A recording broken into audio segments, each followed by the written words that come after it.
My heart aches, and a drowsy numbness pains my sense, as though of hemlock I had drunk, or emptied some dull opiate to the drains these minutes past, and letherwards had sunk. 'Tis not through envy of thy happy lot, light-winged dryad of the trees, but being too happy in thine happiness, that thou, in some melodious plot of beech and green, and shadows numberless, singest of summer with full-throated ease. Oh, for a draught of vintage that hath been cooled a long age in the deep delved earth, tasting of flora and the country green, dance and provençal song and sunburnt mirth.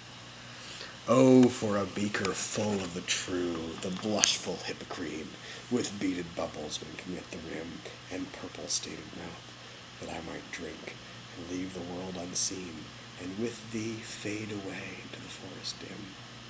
Fade far away, dissolve, and quite forget what thou amongst the leaves hast never known.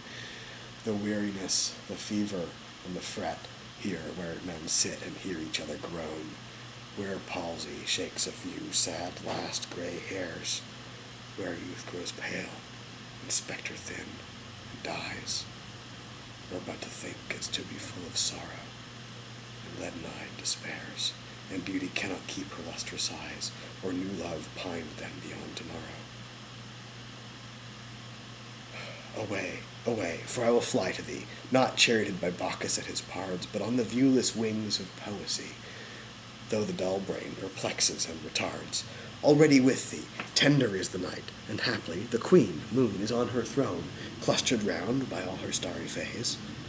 But here there is no light, save what from heaven is with the breezes blown on verdurous glooms, through winding mossy ways. I cannot see what flowers are at my feet, nor what soft incense hangs upon the boughs. But in embalmed darkness guess each sweet wherewith the seasonable month endows the grass, the thicket, and the fruit tree wild, white hawthorn, and the pastoral eglantine, fast fading violets covered up in leaves, and mid-May's eldest child, the coming musk rose, full of dewy wine, and murmurous haunt of flies on summer eves. Darkly I listen, and for many a time I have been half in love with easeful death, called him soft names in many a mused rhyme, to take into the air my quiet breath. Now more than ever seems it rich to die, to cease upon the midnight with no pain, whilst thou art pouring forth thy soul abroad in such an ecstasy. Still wouldst thou sing, and I have ears in vain, to thy high requiem become a sod. Thou wast not meant for death, immortal bird. No hungry generations tread thee down. The voice I hear this passing night was heard in ancient days by emperor and clown. Perhaps the self-same song that found a path through the sad heart of Ruth when, sick for home, she stood in tears amidst the alien corn. The same that oft times hath charmed magic casements, opening on the foam of perilous seas in fairylands forlorn. Forlorn. The very word is as a bell that hold me back from thee to my sole self. Adieu.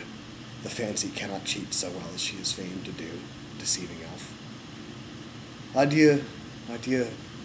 Thy plaintive anthem fades past the near meadow, over the still stream, up the hillside, and now 'tis buried deep in the next valley glades. Was it a vision, or a waking dream? Fled is that music. Do I wake, or sleep?